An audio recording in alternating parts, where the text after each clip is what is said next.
Hello, everyone. Welcome to this week's episode of Jab Cross Hook. Myself, Amy Kaplan, Reed Wallach. Reed is joining us again after last week's hiatus.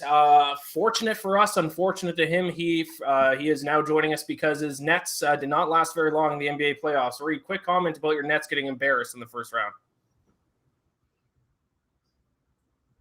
And he froze. Perfect timing. I'm conspiracy theory, tinfoil hat. I think he might have did that on purpose. I think so too. I'm not going to let him get away with it when he figures his internet out. It's a great facial expression that he froze on. I know. And he's still frozen. We'll figure it out. This week's episode, we got a lot to recap. We got Randy Brown, special guest, joining us in a little bit to talk his fight next week at UFC 274 against Chaos Williams. It is a stacked card next week, and that's a fantastic fight that's going to happen between him and Randy Brown. But before we have him on, before we have Randy Brown on the show, a few things to recap. It was actually a pretty busy weekend in mixed martial arts, actually just in martial arts in general. We got a lot to get through. We are going to start, as always, though, with what we are drinking because we are all degenerates. Apparently, Reed's internet is legitimately down. We'll see if we can get him back at some point. It's kind of convenient that happened right as soon as I roasted him about the Nets. Still think that was planned. We'll see. Nick Grassi says we want Randall Brown. Randy Brown's going to come on very shortly, probably in about 15 minutes, 10 minutes. He should be joining us. Amy, what are you drinking before we get into some MMA talk? Well, I had originally planned a whole theme with some of my picks. So I was going to pick a certain city and then like a beer from that city, but I didn't have it and I was running late. So I ended up with my favorite 805, just something simple. First time I'm drinking beer on the show. I think I've always been wine or hard liquor. There he is. I was gonna say, I think this is your first time drinking beer, so we'll see how that works out for you. By the way, Amy, you are the defending champion. You did win last week. It was just a 2-person draft, but you did beat me. Just to recap those really quick, just to get that out of the way while I have it in front of me here. We both did go 2-1, so we were both profitable. Kudos to the two of us. But I finished plus 0.41 units. You finished plus 0.87 units. So you got a little bit better odds. You got a little bit more aggressive with your picks, and it paid off. But hats off to both of us. We were both profitable with our 3 picks. So, Reed, are you back or are you frozen again? He's gone again. Yeah, he was gone. It's just a 2-person show again, I think. Yeah, I definitely think he just doesn't want to talk about his Nets. I am back. Yeah. I am back on vodka sodas. Trying to quit beer. Am I in now? Yes. In now. Reed, welcome back. How's your internet doing? Can you hear us? I am having just terrible Wi-Fi right now. Can you hear us, Reed? Yes. Yeah. Now I'm back. Okay. Yeah, I didn't want to talk about the Nets getting eliminated. Yeah, that was convenient timing on your part, wasn't it? Yeah, I pulled out the Wi-Fi. I didn't want to talk about it. But no, I am back. We could look ahead now to the UFC summer calendar because my lovely Brooklyn Nets decided to bow out in 4 games, make it easy so I didn't have to miss another Wednesday show. So thank you for understanding and letting me go through my tough time on a Wednesday. 1-2 Cancun? Is that what they say? 1-2-3 Cancun. Yeah. And I was there on Monday for game 4. Also, I didn't 1-2-3 Cancun. I was locked until the end. So now it's 1-2-3 UFC, I guess, for me. Reed, do you have a drink for tonight? Yeah. So it was my roommate's birthday over the weekend. So we have a bunch of Bud Lights in the fridge. So I'm going to do my part to get rid of these. So there's the Bud Light. This is like a solid 5.2 out of 10. -1 unit already for Reed this week. Bud Light on the show. We have a bunch of leftover beer. I can't let it sit there. I got to do my part. No, that's fair. I had a couple Bud Lights at the Yankees game a couple weeks ago. I was disgusted with myself, but that's all right. Let's talk before we get Randy Brown on the show. Let's recap a little last weekend's action. Amy, where do you want to start? Do you want to start with PFL, which was going on as we were recording last week? Yeah, I mean, I think PFL, PFL kind of gets some hate. I think one of the big things was their pacing was, here comes my cat, was atrocious. She wants to talk PFL as well. But this one, it seems like they finally got it under. Oh my goodness. Big PFL fan. That's One-Eyed Millie. Okay, she's going down. They finally seem to have gotten it under control. I feel like They listened to a lot of the criticism and they got it to an appropriate time.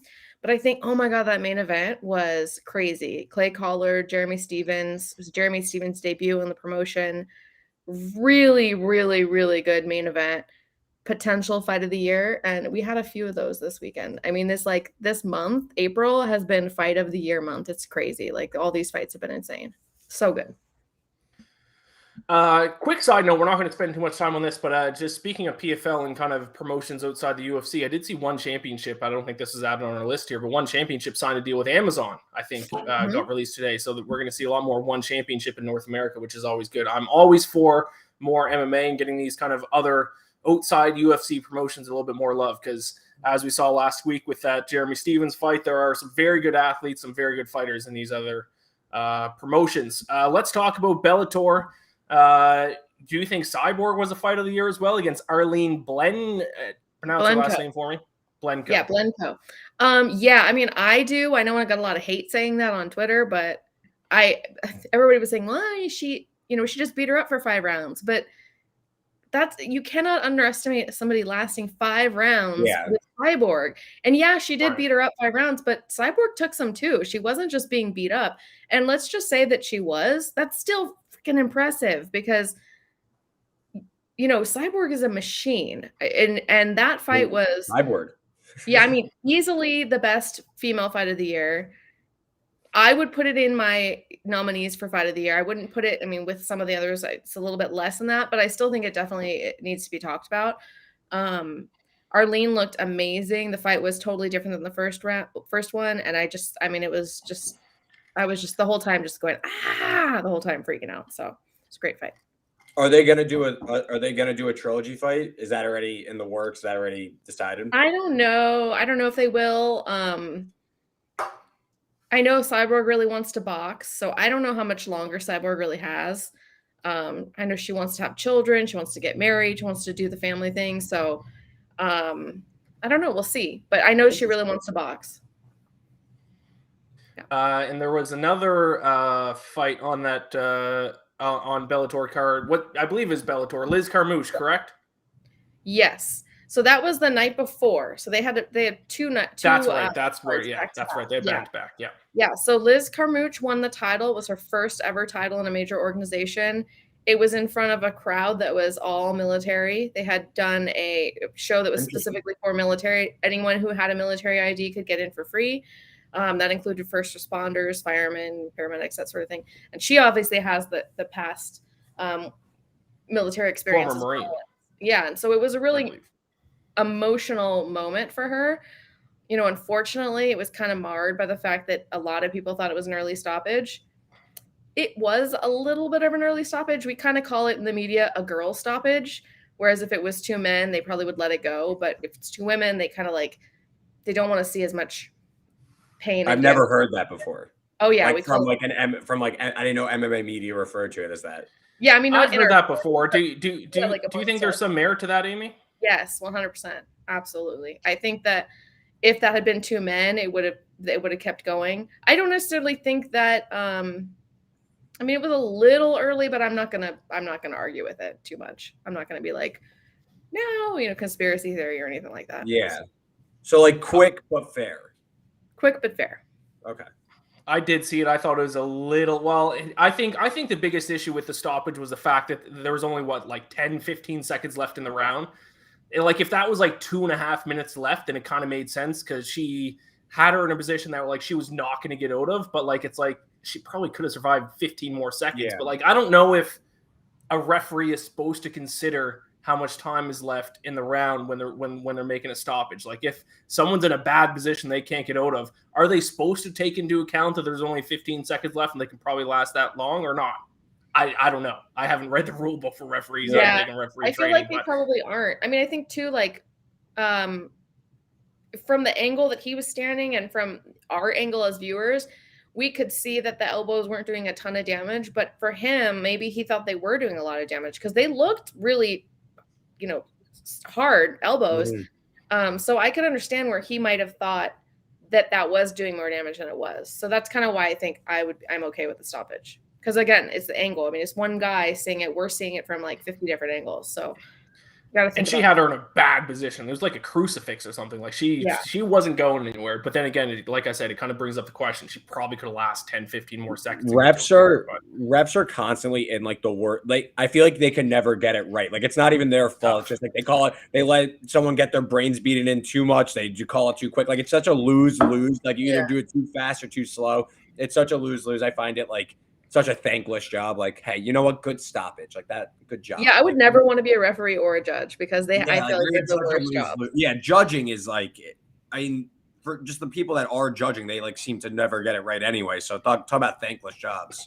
Right. This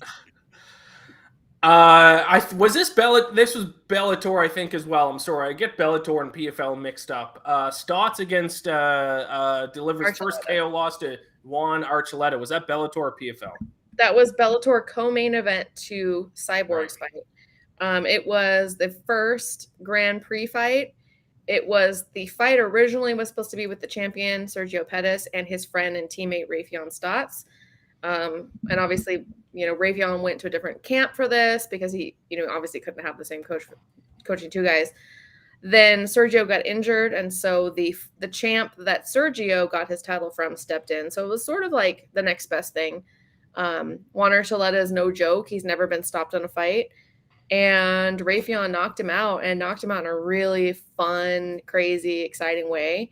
And that was, Raytheon's a very good friend of mine. So watching that fight was really exciting for me to see him finally get his title. So it's going to be interesting to see how the rest of the tournament goes now that we have a new champion, interim champion.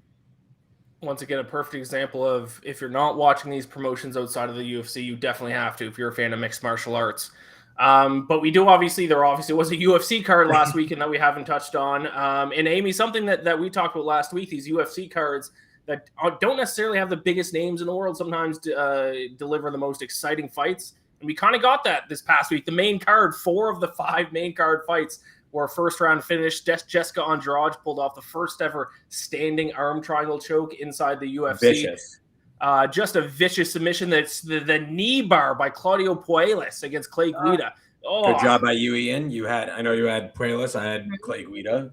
Thank you. I even kind of hinted towards a first round submission. No big deal. But any submissions that involve legs are tough to watch for me. So that was especially a knee bar. That's nasty submission. Wait, and then the standing arm triangle that doesn't you don't find that very gruesome? You find that like kind of pleasant to watch? Well, no, because usually with chokes, like 10 seconds later you're fine. Like you're not going to go with ones like you're tearing apart. No, I'm messing with you. I'm messing because I think submissions are, I would argue, like more gruesome to watch than knockouts. Because like knockouts, you're like, oh, like submissions are like. Especially with limb submissions. Yeah. The submissions, you can almost feel them. You know what I mean? Like, you can feel it in your arm, or you can feel it in your leg, or it's like there was that clip a couple weeks ago. I think it was in like a Brazilian promotion or something, and a girl had someone in a Kimura and just popped her shoulder right out. Oh, yeah, that's so painful. Oh, it makes you like a little bit. A knockout, like it's just kind of like a little, like it's like faster, and like you're like, whoa, like that's crazy. A submission is like that, like looks incredibly painful and violent. I still love it. Last year, somebody lost their finger. Their finger was literally ripped off their hand, and then they lost the finger in the middle of the fight. Where did that happen? This really happened. CFFC, I think. Oh, I remember that. Yes, I do remember that. These are the little promotions you need to be watching. People losing fingers. And then they got it. They found it, and then he got it sewn back on, and then he fought again, not that night or anything, but like recently. And everybody was like, that's the finger guy. So like, that's what he's going to be. I remember that. I think I subconsciously buried that deep in my mind because I didn't want to think about that again. But yeah, 5 fights in the main card last week in the UFC, 4 first round, not only first round finishes, first round submissions. And then even in the prelims, 3 of the 6 were first round finishes. One of them was a DQ, the opening fight of the night. So maybe not necessarily as exciting or as something that you'd want to see as opposed to an actual finish, but it was an exciting card. I already talked about the historic standing arm triangle choke. It kind of reminded me, I know it wasn't a standing arm triangle choke when it happened, but when John Jones choked out Lyoto Machida up against the cage and his body just kind of crumpled to the ground, it kind of reminded me of that submission back in the day. Yes. So there we go. We are gonna touch on a few more things later on before we do get to the draft. But our special guest is here. Let's bring him in. UFC welterweight Randy Brown getting ready for his UFC 274 fight next week against Chaos Williams. Can we bring him in? Drum roll. Oh, we're working on the audio. We might have audio issues with him. He's here. We might be having audio issues, or audio only, no video. Then do we have audio only? Do we have his audio here? Randy, do you hear me? A jab Randy? cross hook first.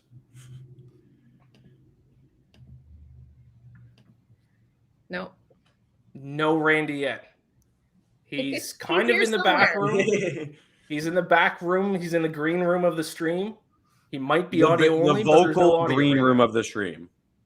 While we get that figured out, let's quickly talk about something else that happened in the UFC card. We'll jump right back to Randy as long as we can get that figured out. Shout out to a couple of Canadian fighters, back-to-back submissions on the card.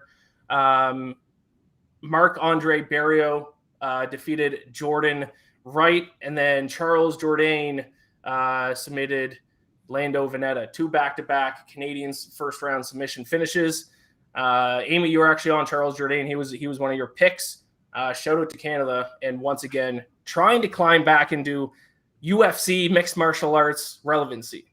People forget Canada used to be my Canadian brethren. We used to be a powerhouse in mixed martial arts. We had GSP, we had Roy McDonald, we had Carlos Newton back in the day.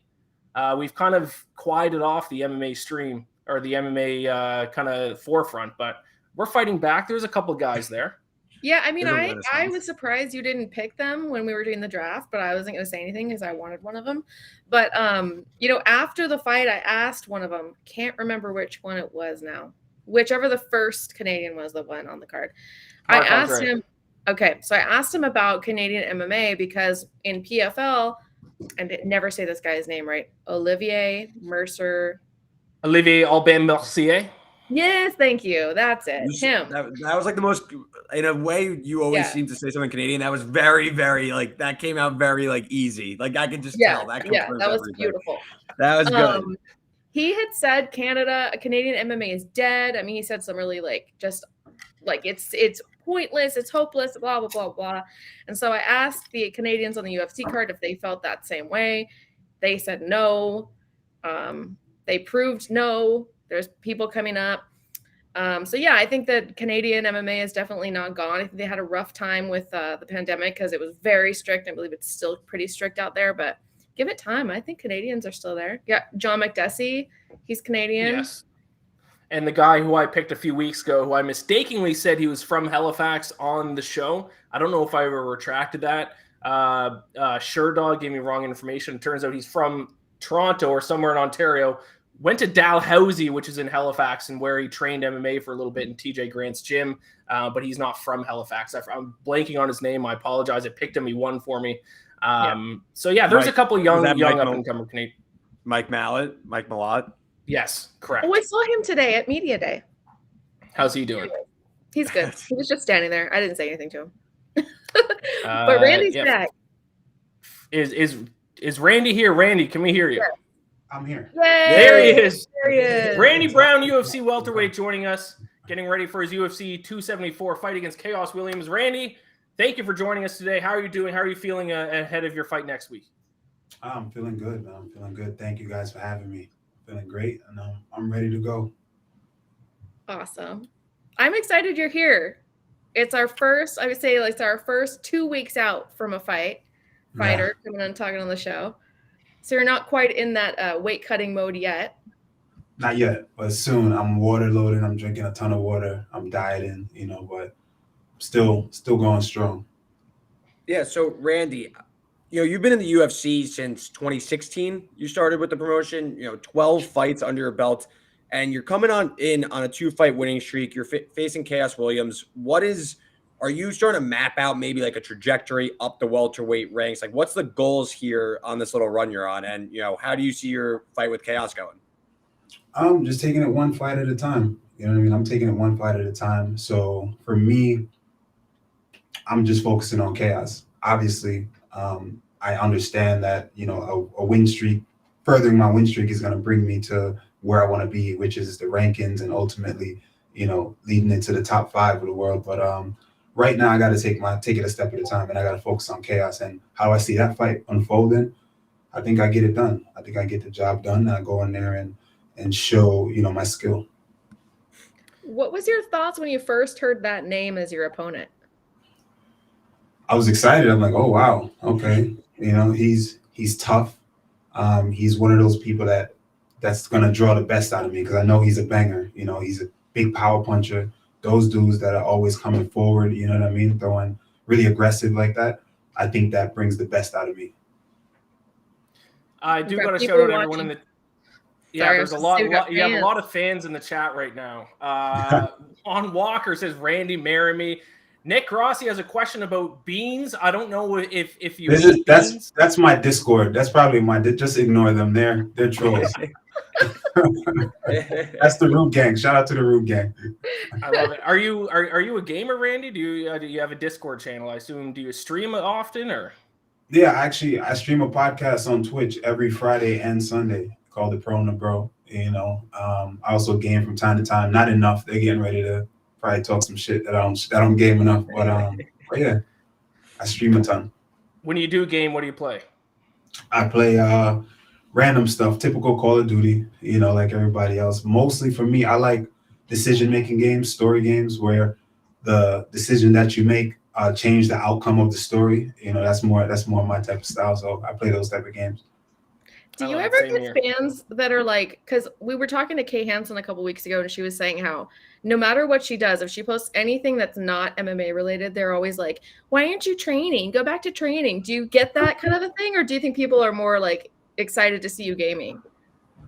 For me, I get the opposite. You know, I get the opposite. It's like, bro, like, where are you? Why you not in the stream? Why you not gaming? Why you not doing this? Come on, you're not even interacting. Like, what are you doing? I get the opposite, but I think people understand that there's a lot of time that we have. We're not just training all day, every day. You know, it's either 2 to 3 times out of the day, and each of those sessions maybe 2 to 3 hours. You know what I mean? So we got time to do other stuff. Your fans are going ballistic in the chat right now as they say, ask him about the OnlyFans. Are you starting up an OnlyFans? No, I'm not. I got the trolls. I'm telling you.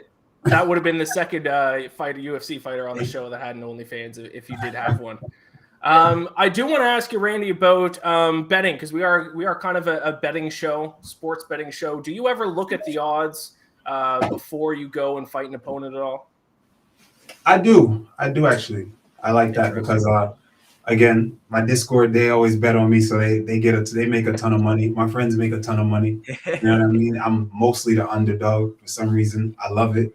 So yeah, I definitely look into it. I don't really give it too much merit, but I love when I'm the underdog so that we can come up. So do you ever bet? Sorry. Oh, we all jumped in there. No, I don't bet. I'm not a gambling man. But if I did, I would bet on Andy Brown May 7th. So, Randy, I see all the time, like during the UFC shows, like they're showing tweets of different fighters and stuff like that. Even if you're not betting per se, but you're watching the UFC events on Saturday, like, are you looking at maybe, oh, this person's the favorite, that person's the underdog? Like, do you have your own kind of, I guess, intuition on who should be favored, who shouldn't? Like, maybe scouting future opponents during the actual fights? Absolutely. Again, I have a show, and in my show, we have locks. You know, I do my locks, and they get to bet, and they come for the locks and all that. And I give them 3 solid locks, a 3 parlay that I feel are guaranteed winners, and I just do pick who I think is going to win for sure. But I don't tweet as much. Me and Amy had a run-in back in the day. Amy scared me off. Scared me off. What did I do? Twitter a long time ago. No, what did I do? What'd you do? No. I'm just kidding. It was I don't even think you remember it was me, but I remember I commented on something, and did I say you were a dick or something? Yeah, you did. You were like, look at this crock of shit. And I was like, damn, like I'm never really on like Twitter. I rarely tweet, right? And I was like, damn, like as soon as I came on here, I'm just getting destroyed. So I was just like, all right, I was like away from Twitter for like 6 months. I'm like, damn, come back. I'm never tweeting. I probably did because I'll pretty much call everybody a dick on Twitter because 99.9% of the time they're being dicks. Yeah. I just definitely. automatically jump to that conclusion. After a while, when I got back on Twitter, I'm like, oh, I get it now. Twitter is mostly full of assholes, so that's probably why she reacted like that. And my intention when I tweeted, it was more so I was like helping. I was like trying to give like some heartfelt advice in that moment, and it's just you were mansplaining. This guy, they're like, no, fuck this guy, get him out of here. I'm like, damn, everyone just jumped on me. I'm like, shit, let me get out of here. Oh, I'm sorry. That makes me feel so sad. That's embarrassing. I live on Twitter, Randy, so I feel you. Some days I wish I could take a little break from it because it gets a little insane on there. So I don't blame you if you don't come back to Twitter, but I would welcome you with open arms if you come back on Twitter a little bit more. Yeah, come back. But I do have to say, I did notice you tweeted recently, I believe it was you, about the Masvidal, Masvidal punching Colby and then Will Smith at the Oscars. And you kind of said, and this is right, this is you, right? You said that, people are getting too comfortable with what they're saying and not like having, repercussions for what they're saying. And I'm curious, like, how do you feel about trash talk in a fight? Like, where's the line there? Like, what do you think what is an appropriate response? Like, when somebody punches somebody for what they say, like, what is that thing that they would say that would make you want to punch them in the face? Well, for me personally, I don't think there's anything you could say to me that would make me want to do anything to you that I don't think I was going to do anyway if we're scheduled to fight. You know what I mean? So I always look at it like this. I was taught coming up in martial arts, I'll break your face with a smile. You know what I mean? It's like, hey, I don't have to be mad to inflict martial arts. You know what I mean? So not because you said something mean to me doesn't mean that when I mount you with this elbow, oh, now I'm mad. Doesn't mean I wasn't going to bring this elbow down with hell, hell behind it. But like now, all of a sudden, I'm going to bring it down harder. No, I don't really. It's the same thing. So, but to answer your question, I think that there is a line. At the end of the day, certain lines shouldn't be crossed. When you shouldn't talk about people's kids, you shouldn't talk about people's family. You shouldn't talk about street stuff. At the end of the day, this is a sport. You can't talk street game like, all right, when I see you in the streets, because every one of us have different backgrounds and different walks of life. Martial arts, the only thing we have in common is martial arts, and that's what changed our lives and brought us together, right? So for me, you never know what's going to trigger a person and set a person off. So you don't talk street shit to somebody, no matter who you're dealing with. That's street shit. Some people live by a different code. Not even some people just grew up differently. You can't say when I see you in the street, this is what it's gonna be. And then when they see you in the street, you're like, it was entertainment. It doesn't work like that. And there's no rules there in the street. Things are different. As far as the Will Smith thing, I thought it happened like week after the other. So my tweet was, there goes words having consequences again. I feel like words have consequences, and do I agree? Do I condone the things that the person, that we're talking about did in the street? I wouldn't do it. I don't condone it, but I understand it, and I know that could happen. So if you're going to talk shit to a certain extent, you just have to understand that these are things that could happen. The internet will feel like they're untouchable because they used to be behind the screen. Where I grew up, there's words, there's actions and consequences to your words, What about the Mike Tyson thing? Because I feel like as fighters, you guys are always bombarded with fans kind of like forgetting that you're people, that you're out having a meal or you're with your family or doing whatever. Like, what do you think of that situation where, he took a picture with the guy wouldn't stop, and he finally just lost his cool? I mean, I think we've all been there. We probably all wanted to punch somebody in the face. Hey, I loved it. I loved it. It's, short and sweet. I loved it. It's good. I think we're in a space now where it's reminding people. We got too far back into the social media and like in the internet world. And no, words have consequences, and you can't just mess with people and it's funny. You're like treating them like he's some kind of like sideshow. Like it was like, oh, look at me. I'm over here, my friend taking a video of me. Look, I got Mike Tyson in front of me. Like, that's a person. He told you like, yo, relax, bro. Like I'm not doing that right now. Just all right. I took a picture with you. Cool. Don't keep pressing the issue. And things can happen to you. People can touch you. I don't know why people don't think that they can't get touched. Like, you can get touched. Yeah, and he did it to Mike Tyson, who I believe he had the famous quote of everyone has a plan until you get punched in the mouth. Well, that guy learned that day. Yeah. Randy, I do want to ask you. You've been in the UFC coming up on 6 years? 2016, I believe you made your UFC debut. Is there anything that you've seen that, because the sport's still relatively young to an extent, have you seen the sport change at all over the last 6 years, or is there anything that you still think needs to be changed in the sport? There's a ton of things that need to be changed. I'm not the guy to change it. I'm not going to get into it, but we all know there's a ton of things that need to be changed. And the sport has changed thus far. It's slowly growing. There's things, that I enjoy, that I could see headed in the right direction. But there's also, in a combat sense, dudes are coming in more, especially on the Contender Series. I love the Contender Series. You see guys are a higher level now. The newer guys are at a higher level. I even see it in the gyms. Guys that are fairly new to the game, they're putting it together nice. You know what I mean? And they're performing at a high level, and they're not even at the big show yet. So I can see the sport overall growth. Everyone's getting better. The standard has risen. Do you believe it's the same? Like, people, when the sport first started, UFC, and it still is, UFC is like the goal for most fighters. But I think there's been a lot of promotions that are kind of coming up too, that are putting the UFC at run for their money. Do you feel like maybe at some point in the future, the UFC might not be the number one promotion? Or do you think it's going to it's well and above everybody else? There's no hope for anybody else. I think there's no hope for anybody else. I think the UFC is they're the big boy on the block. You know what I mean? So I think that they are going to change a lot. And there'll be other companies to come up and do well. But I think that the UFC will always be the leader in the sport. I do want to ask you, Randy, you've had 2 of your last 3 wins have come by submission. This is kind of one of my favorite questions that I like to ask fighters, especially guys who pull off a lot of submissions. Do you have a submission in your back pocket, or is there one that you've kind of always wanted to pull off in the UFC? Wow. I never thought about it. There's a lot of stuff I want to do. It's just a matter of getting the opportunity to do it.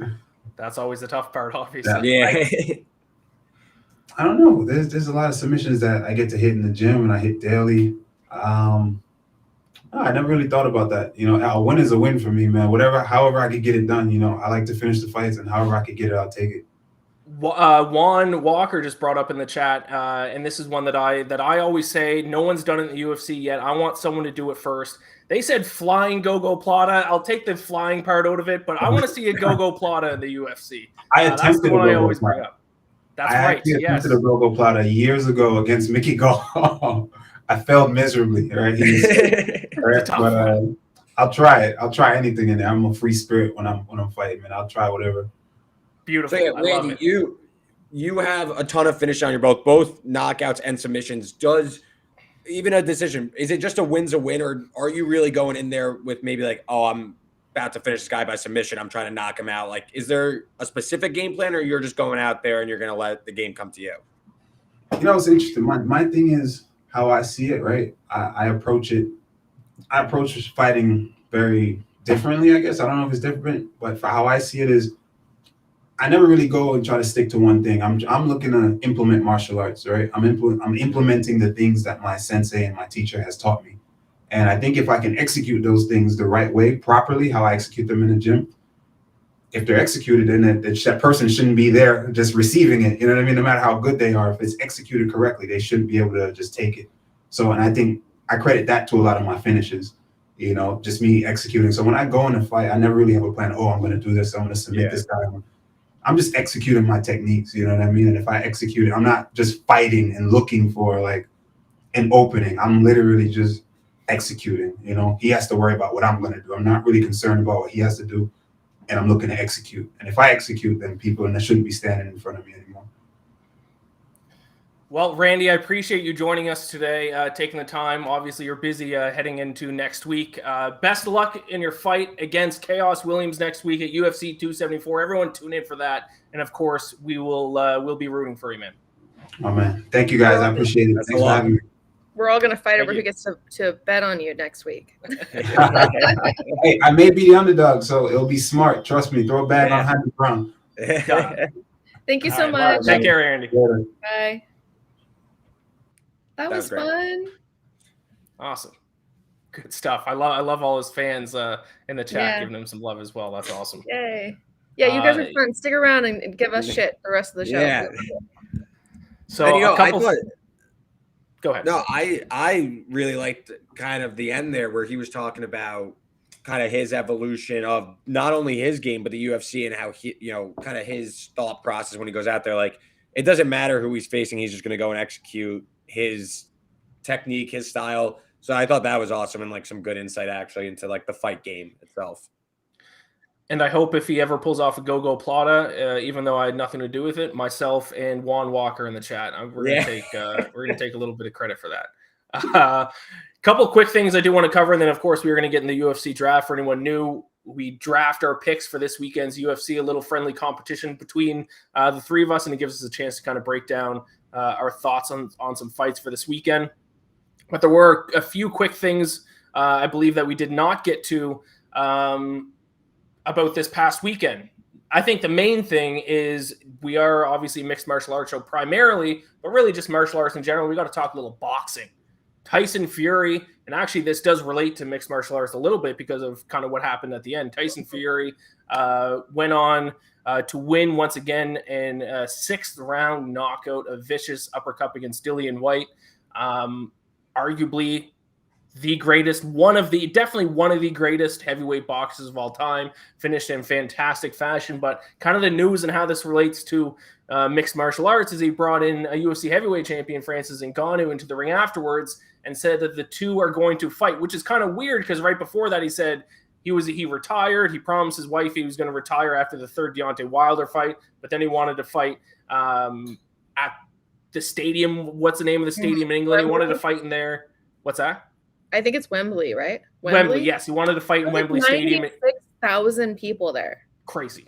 Yeah, I mean, he's like a god there. Yeah. Of course. Yeah. And then he said, this is it. He's done. And then he brings in Francis Ngannou and said he's going to fight him. I feel like that's not retiring if you're going to fight. I have some info about that. Champion. I've got some info about that. Not anything crazy, but Anthony Smith, who is a UFC fighter, obviously, he said on his podcast that both Fury and Francis did not plan that. Neither one of them knew the other one was going to go in the ring. So like Francis, I guess somebody just put him in the ring. He wasn't planning on going and getting in the ring. Fury didn't know Francis was there and was going to get in the ring. So that was all really organic, like in the moment. And I don't know if you guys realize, but he asked him if he has a big Corey. Do you know what a Corey is? No. Fury asked Francis Ngannou if he has a big Corey. That is slang for... Oh, wow. When you said it, I thought, I mean, I'm not British, but I had an intuition. Yeah. But, so there was a lot of weirdness going on in there. I don't think that's not going to happen. Like, that fight's not going to happen. That was just him having fun. No, that was him having fun, them having, like, I think Tyson Fury really is retired. But there has been whispers of that the past couple of years, though. Yeah. I think if Fury could still be retired and fighting Ngannou, because I don't think that's like a real, like, it's the same thing as McGregor Mayweather. Like, I don't think that's like a serious like boxing match. Like, I think would be hybrid rules too. So what they were saying, like it would be like another cash play. I wouldn't even like count that as like Tyson Fury in a boxing match. Yeah, exactly. So I think it'd be more of a cash grab than anything, but yeah, because I think they said it would be in a boxing ring, but with MMA gloves and then modified rules, which they're very specific on. Yeah, I mean, I think this would end up being a boxing match, more or less. Yeah, I mean, it's definitely not. I don't see it happening, but I know we all saw that with Conor and Mayweather too. So We do need to get to the draft here because we are kind of on the back end here. We're a little bit late getting to the draft, but I did want to shout out. We don't have to dive into this too much, but arguably, I mean, I'm not the biggest boxing historian in the world, but is this weekend's fight between Amanda Serrano and Katie Taylor the biggest women's boxing match of all time? I know for a fact it is the first combat sport at Madison Square Garden that's headlined by two women. Amanda Serrano has a chance to become a 2-division undisputed champion, which is completely unheard of in the sport of boxing. So any quick thoughts on this from either of you? Yeah, I think I don't know a ton about boxing. I know a little bit about Amanda because she did some MMA for Combate Americas for a little bit. She actually got submission wins there, which was just nuts. I saw that. Yeah. I think if I were putting money on it, I'd put money on Amanda just because I know her and I have that like connection. But yeah, all I've heard is how big this fight is. And I think it's great for women's boxing. I think I considered going to it. We'll see. Tickets aren't too expensive. I dove into it a little bit today. I'm actually going to pick. It's actually the odds are pretty close. Serrano's a slight favorite. Katie Taylor's a slight underdog. I am going to put my money in Katie Taylor as a slight underdog. I think she's a little bit more of a technical boxer, where Serrano is more of a, like, I think it's like 22 of her 30 wins or something around that range come by knockout, but she's going up in weight class. She is currently the featherweight undisputed champion, and she's now fighting Katie Taylor, who's the lightweight undisputed champion. I believe I have that right. So I think the size difference might kind of make that power difference a little minute. And I think Katie Taylor, at least once again, not a boxing expert, but I think she's a little bit more technical, won the gold medal at the 2012 Olympics in boxing. And usually those Olympian boxing boxers are a little bit more technical, a little bit better footwork. So I'm going to back Katie Taylor as a slight underdog. I think it's going to be a good fight, and obviously a historic fight for women's combat sports. Perfect. Yeah. Let's get into the UFC draft. We had a lot to cover and a great interview there with Randy Brown. But let's get into the UFC draft for this weekend's card. A little bit of a warm-up for next weekend's stacked card of UFC 274, but there are still some very good fights on the card. We are back to a 3-person draft now that you have joined us, Reese. So for anyone who's new, it is a snake draft. 3 picks. Once a fight is off the table, obviously, or once a fighter has been selected, no one else can obviously draft that fighter. That's kind of the sense of the draft. We do 3 picks each. It is a snake. We go 1, 2, 3, 3, 2, 1, 1, 2, 3. And at the conclusion of the card this weekend, the person who finishes up the most units, so we do take betting odds into consideration, wins. Last week was a 2-person draft with just myself and Amy. We both went 2-1, but Amy wins with a little bit, walking with a little bit of a higher profit. So Amy, because you won last week, you choose the draft order. What's going to be the order for this weekend? Okay, well, the champion will go first. Okay. Then I'm going to give Reed the second shot just because he's been missing. And then Ian, I feel like the third one is the hardest spot. I don't know why. So I'm giving that one to you because I feel like you're my stiffest competition. Only because Reed was gone last week. No offense. I have 1 win. So if we're going by measuring wins, you two are both blowing me out of the water. Are we doing, I don't think we discussed this actually before the show. Whole card. Doing whole card for any round? It doesn't matter. Yeah, I think. Okay. I think that's the way to go for the non-pay-per-views, and then pay-per-views, maybe we start off with just prelims. Agreed. I got to tell you, though, I'm ice cold with my UFC bets. Maybe I should have came on the show last week. I've lost like 5 in a row, so I got to get back on track here. So we got to get a win here. This is a must-win week for me. I haven't won in a while. You did kind of start off like winning a few drafts in a row, and then lately it's I've definitely tapered off. So I got to reaffirm myself as the champion, the king of the draft. Yeah, so I gotta get on track here. All right, then let's start it off. Amy, first overall pick. Okay, so I told you I had a theme in the beginning that I was gonna go with. I'm going with Milwaukee as my theme, which means I'm going with Jared Gordon as my first pick, even though he doesn't live and train in Milwaukee anymore, but that's where I've kind of that's what I think of him as. I believe he's a plus 145 last I checked. Yeah. And you know me, I like the underdogs. But something he said to me at Media Day kind of made me think. So he had this really interesting take about his opponent has switched camps and is at a different camp now. And I, in the past, have always said, that makes somebody really dangerous because you don't know what they've learned. You don't know all this new stuff they've had. They're, what a blah, blah, blah, But he said that when you switch, and he knows because he switched from Rufus Sport down to somewhere in Florida that he's training now. It takes a while your body will automatically do what you're used to doing. So all the stuff that you've learned at your old gym is going to stick with you. It's going to take a few fights before all the new learning starts to kick in and becomes natural. So really that new fighter, new camp thing is not really a thing until 2 or 3 fights in. So that's why I'm going with Jared Gordon. I think that's a really cool way to look at his opponent. And again, Milwaukee, going with Milwaukee fighters. Amy, starting off with a big underdog. Do we have a graphic for this fight? Did we already show it? Oh, I don't know. There it is. Jared Gordon's fighting, just so we see who his opponent is there, against Grant Dawson. Jared Gordon plus 140 or plus 145 underdog. Little red flag that I see is a little 4-inch reach advantage for Grant Dawson. Maybe that is a reason why he is a minus 175 favorite, but 17-1-1. That's going to be a good fight, though. Last fight was a draw. So. Yes. Jared's was?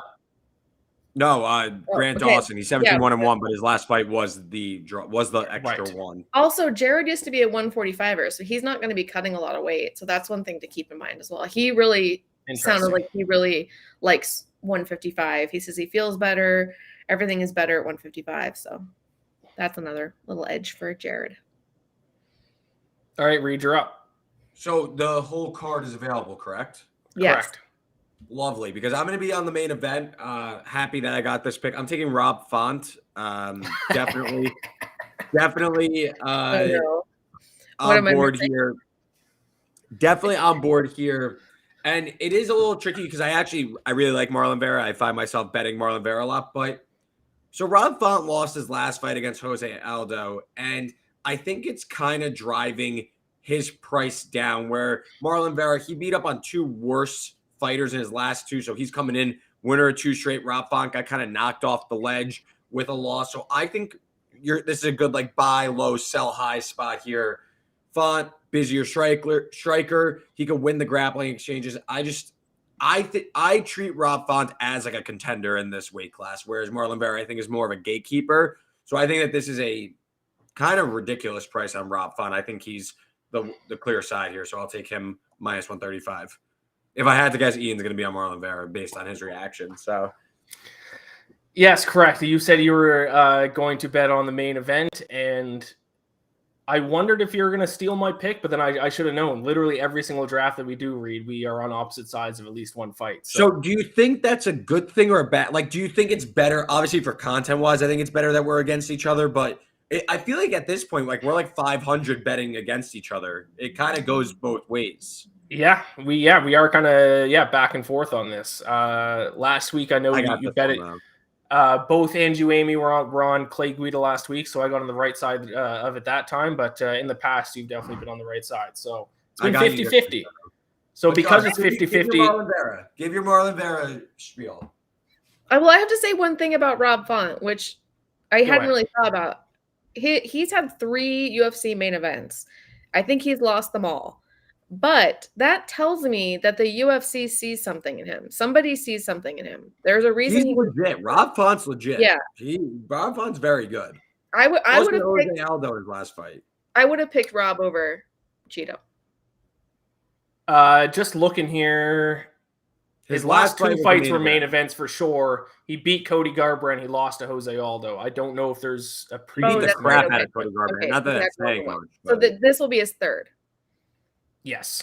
But yes, I am in Marlon Vera here as an underdog. I think he's being underrated. People are trying to discount his win against Sean O'Malley, but that was a very legitimate win, and people still praise Sean O'Malley, and rightfully so. But he beat Sean O'Malley.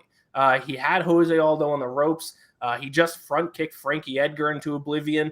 And one of the things I like about Marlon Vera quite a bit is that he's an accurate striker, 51% strike accuracy rate, which is pretty solid, certainly in the upper echelon of his weight class in that category. So I think I would probably set this fight as a pick'em. I wouldn't be surprised if Rob Font wins either, but anytime there's a pick'em, especially in the main event, give me the underdog. And also I've been picking favorites last week screwed me, so I got to take at least one underdog here. So give me Marlon Vera plus 115.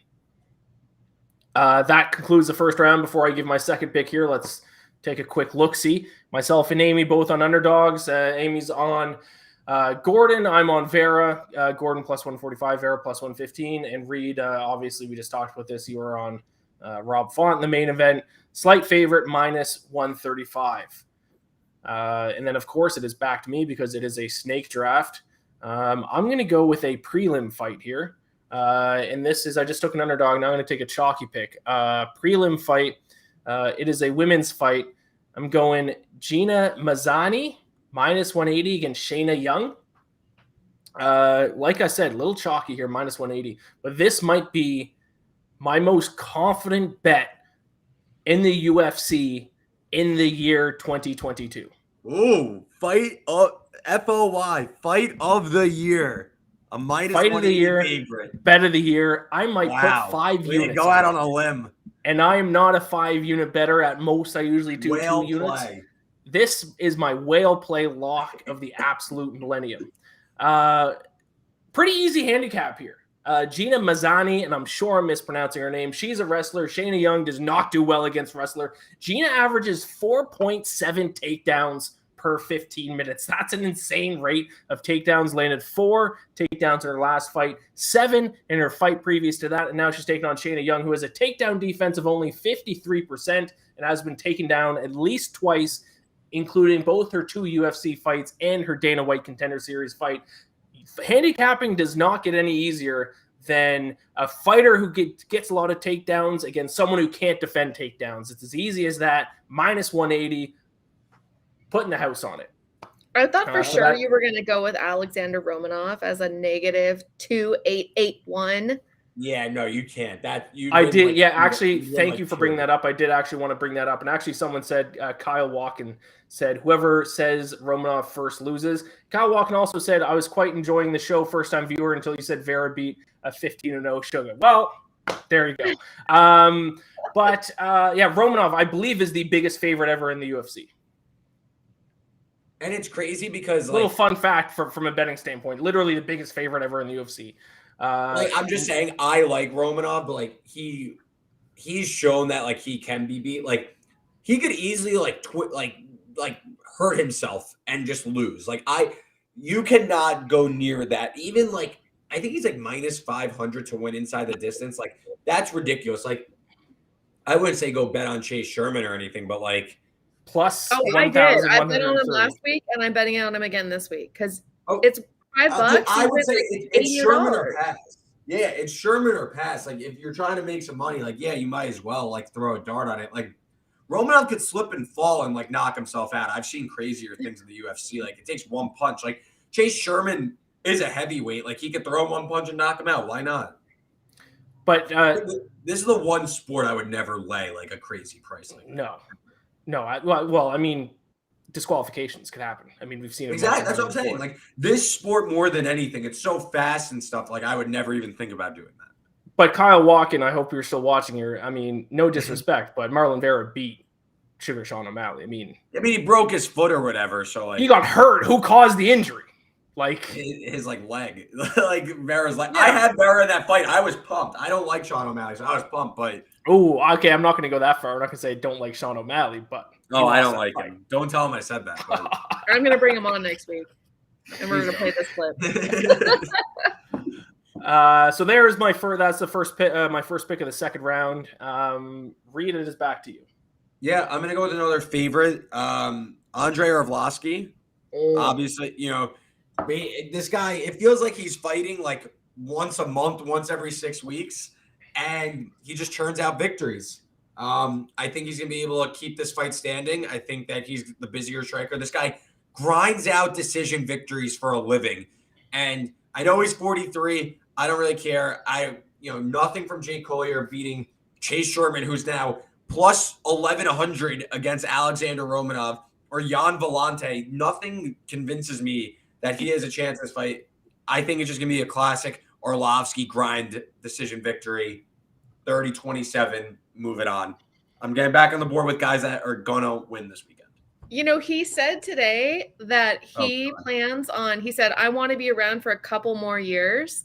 And then he goes, and then he immediately said, not 2, 3 or 4. So he's not close to slowing down. And he It's seems Better not be. I got him to win this week. He's got like a 3-fight win streak or something too. Yeah. So He's I just don't. grinding out wins. Yeah, I don't think that's a bad bet at all. Listen, he like takes shots also. Like what I don't really see Collier's path to victory that clear. Like I think Arlovsky, the guy knows how to grind out a victory, so I like him to win by decision. Yeah. All right. Amy, back to you. Okay. So back with my theme of Wisconsin fighters. Going with Gerald Meerschaert. I think that's how you say it. I think it's Meerschaert, but close enough. What is it? I think it's Meerschaert. That's what I said. But also, I Meerschaert. could be wrong. Okay. Meerschaert. Good. I don't know. He's Anyways. my guy. Yeah. So why were you gonna bet on him? I wasn't going to take him here, but I bet on him. I bet on him. I bet on him almost every single other fight that he's been in. Okay, he's my guy because I'm betting on him. All right. Again, it's just another like last week and the week before. I just went with my heart. I didn't do a whole bunch of thinking. He's a heart pick, not doing a lot of thinking. I think it's going to be a really tough fight for him for sure. But he's on a 3-fight win streak. He can do it. I believe in him. He definitely can. Go Rufus Sport. And your strategy of following your heart, Amy, has won you 2 straight drafts. So I'm not going to argue with that strategy. Yeah. So there you go. Gerald Meerschaert, 3-fight win streak. Another underdog for you. Before we get to your third and final pick, Amy, and we get into the final round here, let's just recap the draft so far. Once again, Amy, both of her picks are plus 145 underdogs. She is getting aggressive with those underdogs this show. Reed, 2 favorites though, minus 135 and minus 145, complete opposite strategies. And then I'm in the middle, 1 underdog plus 115. And then my whale play lock of the millennium, Mazani, minus 180. So there we go. It's shaping up for a good draft. Final round, final pick for you, Amy. What do you got? Well, I forgot that I had another pick. So I was literally putting money on Chase Sherman right now. $5, just $5. I'm going to go another heart one, Natan Levy. I think he's the favorite. I think that he lost his debut, but I think he's hungry. He realizes he's got to come back and make a statement. I believe it was his first loss ever. He's incredibly talented. He's a favorite for a reason. He's my safe pick. I don't hate that move. You have 2 not huge underdogs, but 2 underdogs is not bad just to make sure you kind of get a win there. And I mean, he's a favorite minus 205, but not not a massive favorite. And you're right. Did lose his UFC debut in his first fight via unanimous decision to Rafa Garcia. And that was his first loss, though. 6-1. Against Mike Breeden. Rafa Garcia 2 weeks ago, I believe I won on him being an underdog from that fight. I think so. Yeah. Sounds right. You guys see my son crawling behind me? Professional outing there. He's just trying not to get in the way. That was amazing. All right, Reed, your final pick of the draft. Okay, so I went with 2 favorites. Didn't want to lay any more chalk. At the other sides I liked were a little bit closer, like minus 200. So I'm going to go, I'm saying this one wrong, but Johan Lanise. I like it. Okay, so plus 125 underdog. He's got the height and reach advantage, plus 3. He is 8-0, winner on the Contender Series, 6 knockouts. Of course, going against Gabe Green, who's significantly undersized. Obviously, I just said he's giving up 3 inches of height and reach. But he's also been knocked out twice in his 3 losses. So I think, again, I'm going to say it wrong, but Lanise, he's going to be able to find a finish in this one. I think that, we're fading Green off of a win. He's struggled with bigger guys in the past. He lost to Daniel Rodriguez in his debut. So I like Lanise as an underdog. I think he's, this is more of a coin flip. So I'll take a shot. He was our fan-sided fighter to watch this week. So did they say nice words? I'm sure if it was a fighter to watch. I can't remember what was said, but yeah. Well, good, because he's my fighter to watch now. So I'm pumped for him to get a win. And there you go. You have an underdog pick locked into your draft to complement the 2 favorites. So there you go. There we go. My last pick and the final pick of the draft, I will admit, Reed, I had 4 names written down here. None of the other ones were picked, and one of the names I'd written down was Jake Collier against Andrei Arlovsky. But I'm not doing it. I'm not doing it, man, because I bet against Andrei Arlovsky last time he fought and I lost. So wasn't that like a month ago? Didn't he fight a month ago? Yeah, against it was Jared not Vanetta? that long ago. It might have been. That's what you're talking about. That might have been the episode Jeff Molina was on, though. It might have been 2 months ago. That's still so short for the UFC. Right. It was like a decision victory, so now Arlovsky's back in. Yeah, so I don't want to lose picking against Arlovsky twice in a row, and also going against you with 2 head-to-head picks in the same draft makes me a little nervous as well. So instead, I'm going to change it up. I'm going with a guy, and I've seen his last name be different depending on what resource I look at. So on WinBet, he's down as Daniel Lacerda. I saw this too. But I'm also seeing him in other places as Daniel De Silva. So just it's completely. You're saying it's De Silva? I always go by, this is the official fight card from the, you can't see it, from the UFC. It says De Silva. I always go by whatever the UFC, because they ask the fighter what they want to be referred as. So. And actually, I do see WinBet now has changed it to De Silva, where I think it was Lacerda earlier, I believe. So there you go. So it was that before, but I saw it both ways, so I just left it with what WinBet had. So I apologize, Daniel. It is Daniel De Silva. He is fighting against Francisco Figueiredo, who is the brother of Deiveson Figueiredo. And I think he is being overvalued because he is the brother of the flyweight champion Deiveson Figueiredo. Because if you look at the statistics, this is Figueiredo's statistics: 1.9 significant strikes landed per minute. Yeah, that sucks. Yeah, that's strike defense of 64%. Not good there either. He's Lacerda's 0-1 in the UFC, but his only fight against in the UFC was against friend of the show, Jeff Molina. I mean, what a brutal introduction to the UFC, fighting against Jeff Molina, one of the greatest fighters to ever live and our good friend. So I'm not gonna dock points for a loss against Jeff Molina. So he's 0-1 in the UFC, but I like Daniel De Silva against Deiveson Figueiredo's brother, whose statistics just are not good. So there you have it. -120, slight favorite for that one. So there you go. That concludes the draft. Let's bring up a little recap graphic here so we see all of our picks. Amy Gordon. It is an interesting draft, and a lot of not really any massive favorites or big underdogs, really. All pretty close fights. Amy with a +145 in Gordon, +145 in Mearshart, and then a -205 with Levy.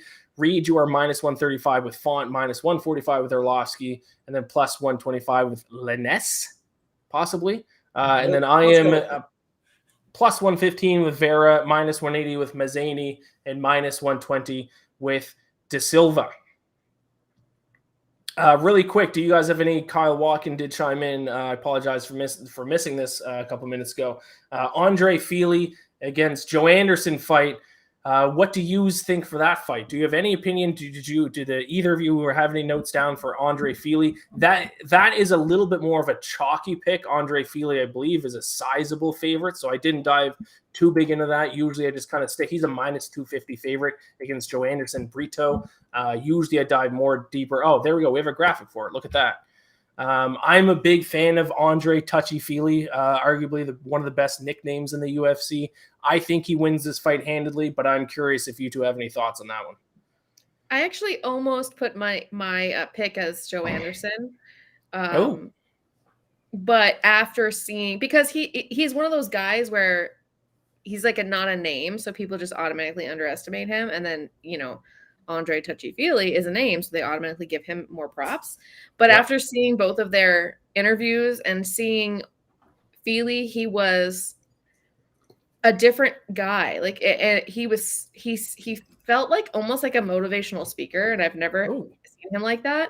He spent 8 months where he was not sure he would ever fight again because he didn't have a contract and the UFC wasn't giving him a contract, and he kept asking for fights. And then finally one day they just said, okay, here's a fight. But he spent a lot of that time really thinking about life and about himself and stuff. And I just think there's no way in hell he's going to lose this fight. I just don't think. I can't see it unless some freak accident happens. Yeah, I leaned Feely.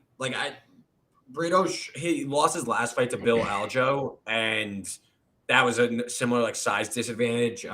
Brito's giving up 2 inches of reach, 3 inches of height. So I don't think he's gonna be able to get this to the ground. So I like Feely. I think he like might even find a finish here. So like this was like for the sake of the betting draft, I'm not necessarily interested in taking Feely.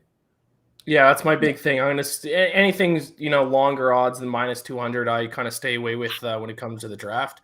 But yeah, Feely's coming off a no contest, an accidental eye poke against Daniel Pineda last summer. So great insight there by you, Amy. That kind of makes me want to bet on him. So maybe I'll bet on him separately outside of the draft. Maybe a little 2-unit play on Andre Feely to get some money there. So.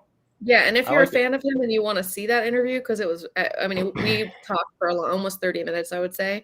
It's up on our YouTube channel. Just search his name. It should be the first one you hit. It's worth it. It's worth sitting there for the full 30 minutes too.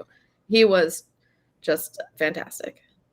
Might as well go watch it now because we are wrapping up here. Next week is going to be a massive show, UFC 274. The three of us will be fighting for who will be taking Randy Brown in the draft, I'm sure. But be sure to tune in for that because that is a stacked card from top to bottom, prelims, main card, Justin Gaethje and Charles Oliveira for the lightweight championship in the main event of that. Can't wait. Any final comments before we close it out? How are you two feeling about your drafts? Are you confident? I feel super confident. Yeah, 3-0 on the way. And if I lose, it's because of this beer. I'm going to go back to the wine. And Amy is looking for the, I believe, first ever 3-peat. By the way, Reed, I think you missed this last week. Amy has set the jab cross hook record for most units won 2 weeks ago. The last show you were on before this, she went 3-0 and is like plus 4.5 units or something. Because it coincides with my cold streak. So now, Amy, I'm sorry. Like you're gonna this heater's coming to an end. I'm back. I am in off-season basketball, locked in on the UFC. So you're just in trouble now, like that. Like now, I'm playing like a pissed off person. So I gotta get myself back on track. And I will likely just continue to lose. All right, thank you to everyone for tuning in. If you're watching this on YouTube, like, subscribe, all that good stuff. As always, best of luck with your picks this weekend, and we'll talk to you all next week.